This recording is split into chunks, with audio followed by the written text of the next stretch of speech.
নমস্কার বন্ধুরা, রাখি পরিবার থেকে স্বাগত জানাই। আজ শুরু করতে চলেছি পাউরুটির চপ, নিরামিষ পদ্ধতিতে একদম। আপনারা দেখুন কীভাবে পাউরুটির চপ বানানো যায়। চলুন তবে রেসিপিগুলো দেখুন এক এক করে।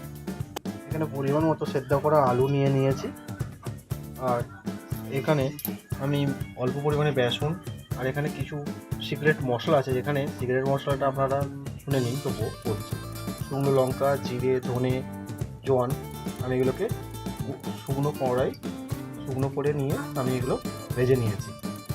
তারপর আলুটা আমি ভালো মশলা দিয়ে, ওই মশলাগুলো দিয়ে আমি এগুলো মাখিয়ে নেব। আপনারা পুরো ভিডিওটা দেখুন, স্কিপ করবেন না। দেখতে থাকুন কীভাবে নিরামিষ পাউরুটির চপ বানানো হয়। আমার আলু সেদ্ধটা মাখানো হয়ে গেছে, আর বেসনটা আমার মাখিয়ে ফেটিয়ে নিয়েছি। আর পাউরুটির পিসগুলোকে আমি এরকমভাবে কেটে নিয়েছি। চৌকো আকৃতি যে পাউরুটিগুলো পিস, হাফ পাউন্ড যে পিস কাটা রুটি পাওয়া যায়, সেই পাউরুটি কিনে নিয়েছিলাম। আমি সেগুলোকে ত্রিকোণভাবে কেটে নিয়েছি ছুরি দিয়ে।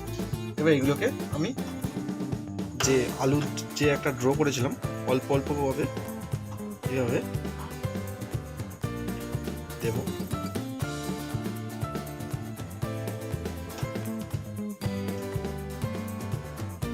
একটু বেশি পরিমাণে আলু দিতে হবে, নাহলে খেতে ভালো লাগবে না। তারপর একটা ছোট টমেটো, আবার উপর সাইড দিয়ে আমি আলু দেব টমেটোটাকে গাঢ় করার জন্য। তারপর আরেক পিস রুটিটা নিয়ে আমি ভালোভাবে চেপে নেব। দেখুন আমার একটা হয়ে গেছে।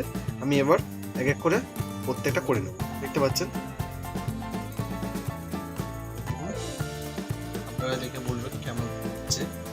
এখন আমার রেডি হয়ে গেছে। বেসন তো ফাটানো হয়ে গেছে, আগে থেকে দিয়েছিলাম। গ্যাসের মধ্যে আমি তেল গরম করতে দিয়ে দিয়েছি, অলরেডি গরম হয়ে গেছে দেখতে পাচ্ছি। এবার এক এক করে আমি বেসনে ডুবিয়ে ছেড়ে দেব।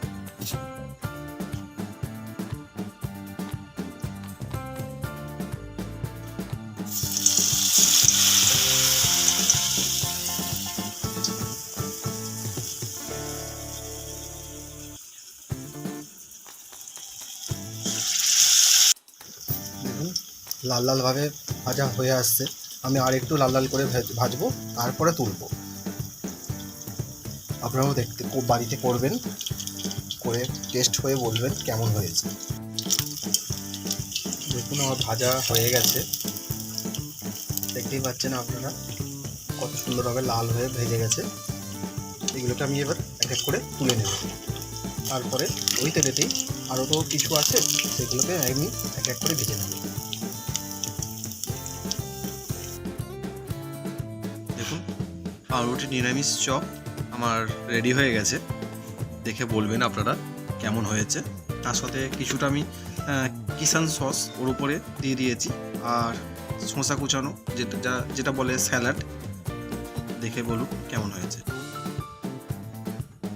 চলুন আজকের মতো টাটা।